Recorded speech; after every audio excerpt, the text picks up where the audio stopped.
المبسوط في الوجود كرمه وإحسانه تعالى مجده وعظم شانه خلق الخلق لحكمة وطوى عليها علمه وبسط له من فائض المنة ما جرت به في أقداره الإسمة أشهد أن لا إله إلا الله وحده لا شريك له وأشهد أن سيدنا محمدا عبده ورسوله لا نبي بعده اللهم صل وسلم وبارك على سيدنا محمد وعلى آله وأصحابه أجمعين أما بعد فيا أيها الناس أوصيكم وإياي بتقوى الله فقد فاز المتقون فقال الله تعالى في كتابه الكريم أعوذ بالله السميع العليم من الشيطان الرجيم بسم الله الرحمن الرحيم يا أيها الذين آمنوا إذا قيل لكم تفسحوا في المجالس فافسحوا يفسح الله لكم وإذا قيل انشزوا فانشزوا يرفع الله الذين آمنوا منكم والذين أوتوا العلم درجات والله بما تعملون خبير صدق الله العلي العظيم.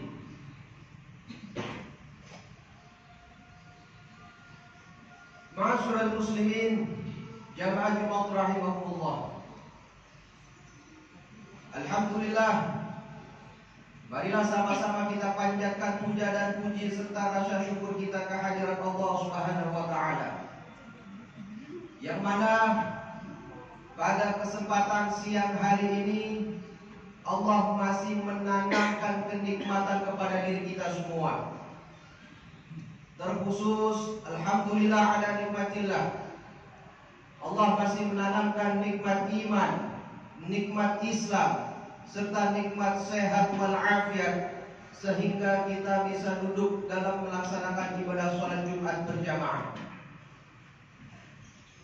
Ma'asyiral muslimin jamaah Jumat rahimahumullah.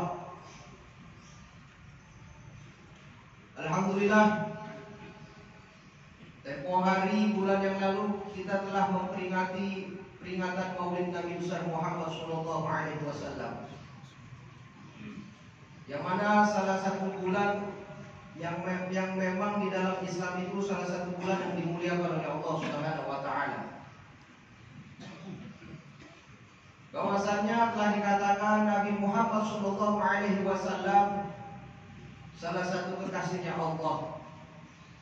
Apabila kita mengucapkan syahadat, kita mengucapkannya dengan bergandengan. Asyhadu an la ilaha illallah wa asyhadu anna Muhammadan abduhu wa rasuluh. Apabila salah satu kita ucapkan, yang satunya tidak, maka tidak sah syahadat kita. Ma'asyiral muslimin jamaah Jumat rahimahumullah. Pertanyaannya, adakah benih-benih yang tertanam dari peringatan Maulid Nabi besar Muhammad sallallahu alaihi wasallam? Ini jelas kita tanamkan di dalam diri kita. Bahkan di dalam beberapa kitab, salah satunya kitab Irsyadul Ibad babul awal. Di dalam bab awal dijelaskan sebagai seorang mukmin dan mukminat, muslim dan muslimat, wajib hukumnya untuk menjalankan yang namanya iman, Islam dan ihsan. Bahkan di kitab Rawdatul Talibin juga dijelaskan babul awal. Di dalam kitab Bidayatul Hidayah juga dijelaskan di dalam babul awal. Artinya apa? Ini salah satu pedoman yang wajib bagi seorang muslimin dan muslimat untuk memegang teguh antara iman, Islam dan ihsan sampai ajal datang menjemput kita. Ma'asyiral muslimin, jamaah Jumat rahimahumullah. Salah satunya dengan kita berbangga atas kehadiran Allah Subhanahu wa taala, dan kita berbangga atas kelahiran Nabi besar Muhammad sallallahu alaihi wasallam. Poin-poin yang memang Allah dan Rasulullah anjurkan kepada kita, yang mana kita wajib hukumnya untuk menjalankannya. Sebagaimana Allah Ta'ala telah berfirman dalam Al-Quran surat Al-Mujadilah ayat 11.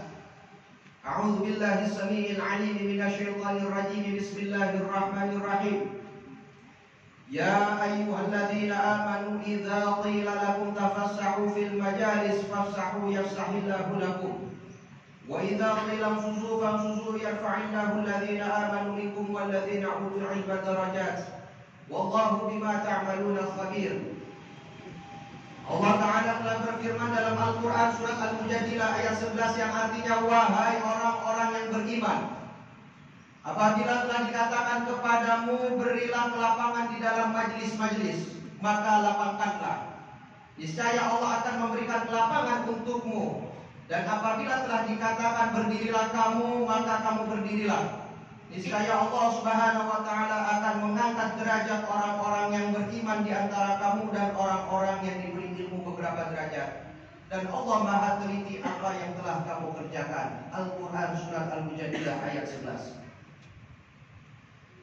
Ma'asyiral muslimin, jamaah Jumat rahimahumullah.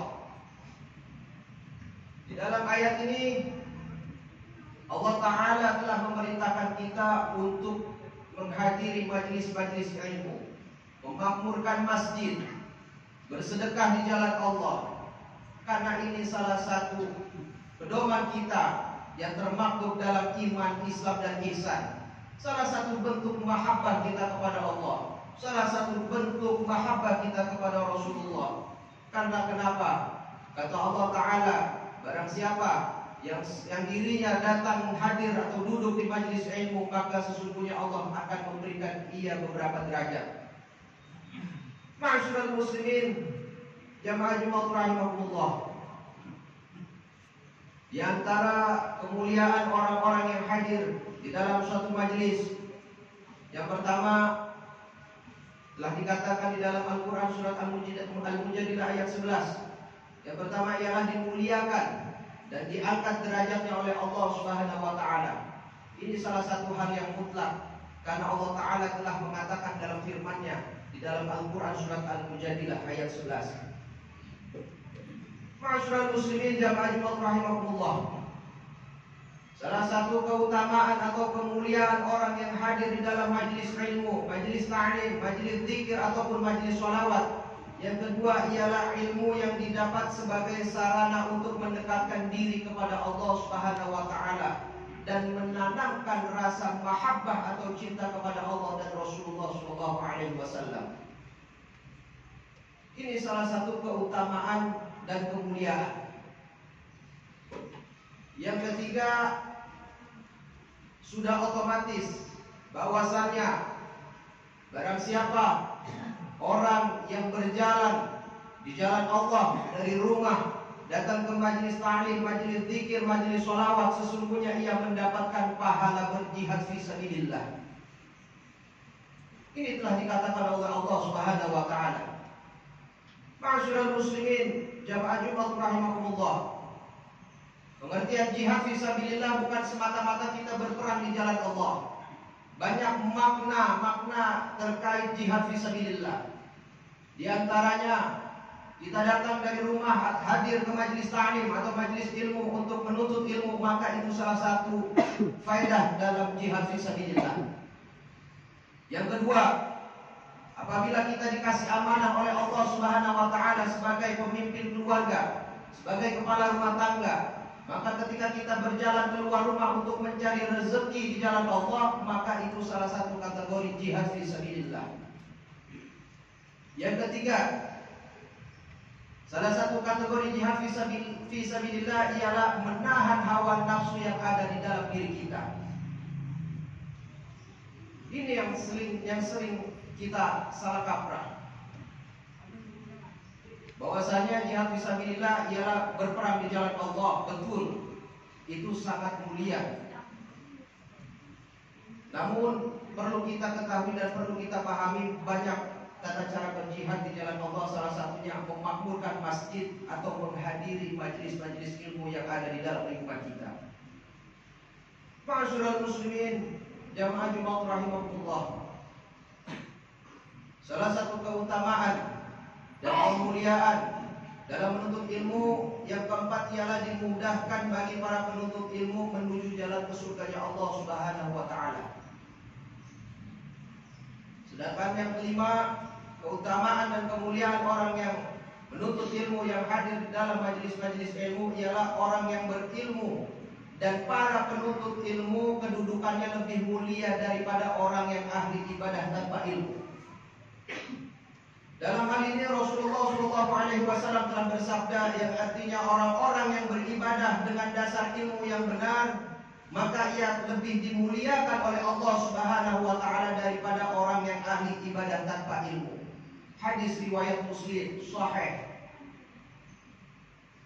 Lantas yang terakhir, salah satu kemuliaan dan keutamaan orang-orang yang menuntut ilmu atau menghadiri majelis ilmu yang terakhir ialah mendapatkan permohonan ampun oleh penduduk langit dan bumi.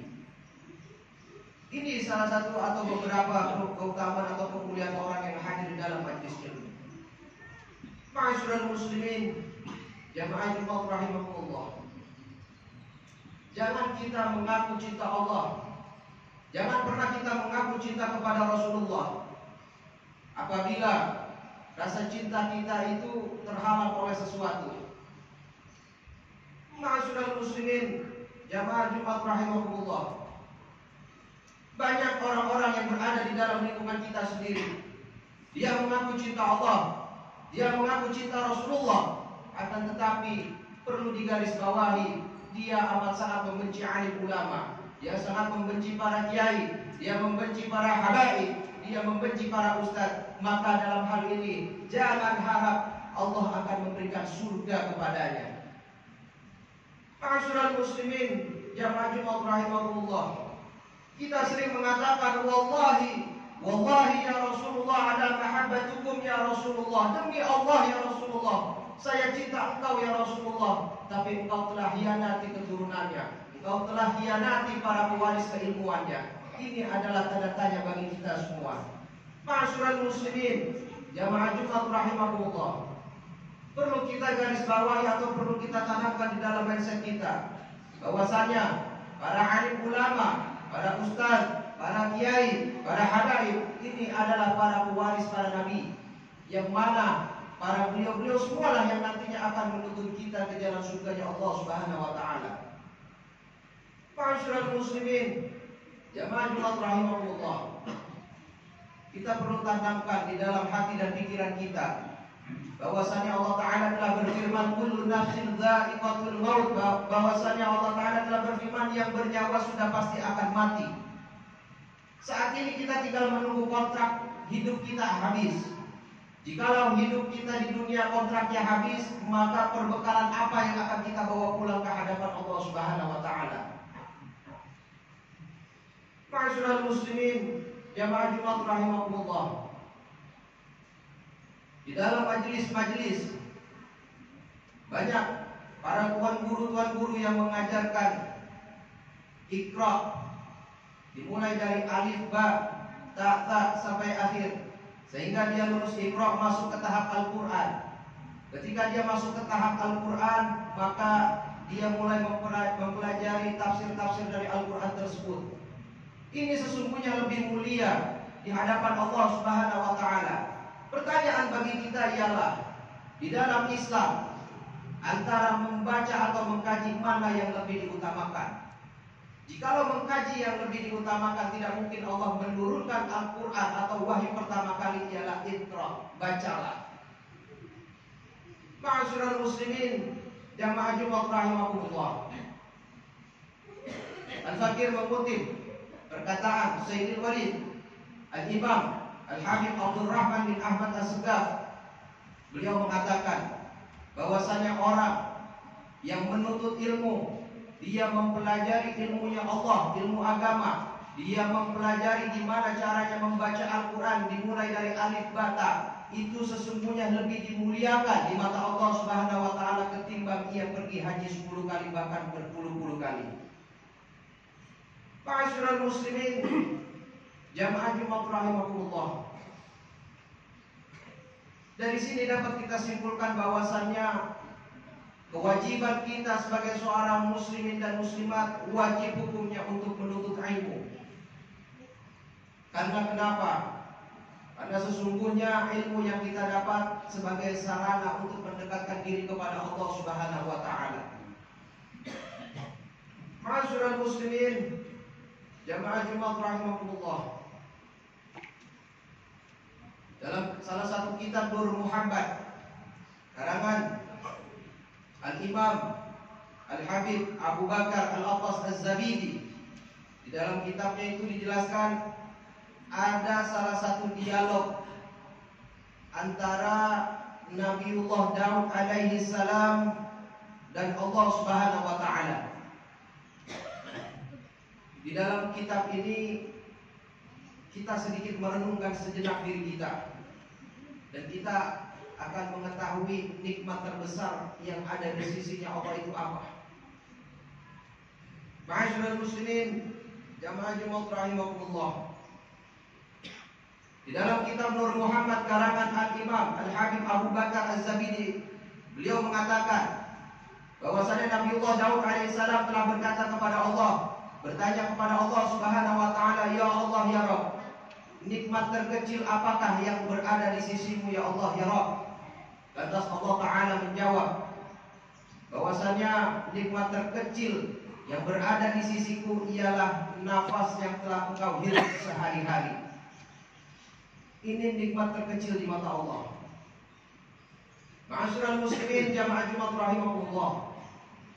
Perlu kita renungkan bahwasanya salah satu kebutuhan yang amat sangat kita butuhkan ialah nafas atau udara yang kita hirup sehari-hari di mata Allah hanyalah nikmat terkecil di mata Allah. Seandainya Allah mencabut salah satu nikmatnya, Allah memberikan salah satu nikmatnya itu Allah cabut, yang tadinya kita bisa menghirup udara dengan bebas, tiba-tiba Allah cabut, Allah kasih sakit, akhirnya kita dibawa ke rumah sakit. Ketika kita berada di rumah sakit, dokter menyarankan untuk pakai oksigen. Oksigen salah satu buatan manusia, bukan alami. Masuk di rumah sakit oksigen bayar. Sedangkan Allah memberikan nikmat berupa udara tidak ada perhitungan sama sekali. Ma'asyiral muslimin, jamaah Jumat rahimakumullah. Seandainya jikalau kita menghitung kepada Allah taala seberapa banyak nikmat yang telah Allah berikan kepada kita, maka dari itu Allah taala telah berfirman dalam Al-Qur'an surat Ar-Rahman ayat 13, "Fabi ayyi ala'i rabbikuma tukadziban?" Lalu nikmat Tuhanmu yang mana lagi yang kau dustakan? Ini salah satu bentuk muhasabah kita kepada Allah Subhanahu wa taala. Ma'asyiral muslimin, jamaah Jumat rahimakumullah. Lalu dilanjutkan kembali dialog antara Nabiullah Daud alaihissalam kepada Allah taala. "Ya Allah ya Rabb, nikmat terbesar apakah yang berada di sisimu ya Allah ya Rabb?" Lantas Allah taala menjawab bahwasannya nikmat terbesar adalah telah aku ciptakan Nabi Muhammad sallallahu alaihi wasallam. Ini salah satu nikmat terbesar yang ada di sisi Allah Subhanahu wa taala. Ma'asyiral muslimin, jamaah Jumat rahimakumullah.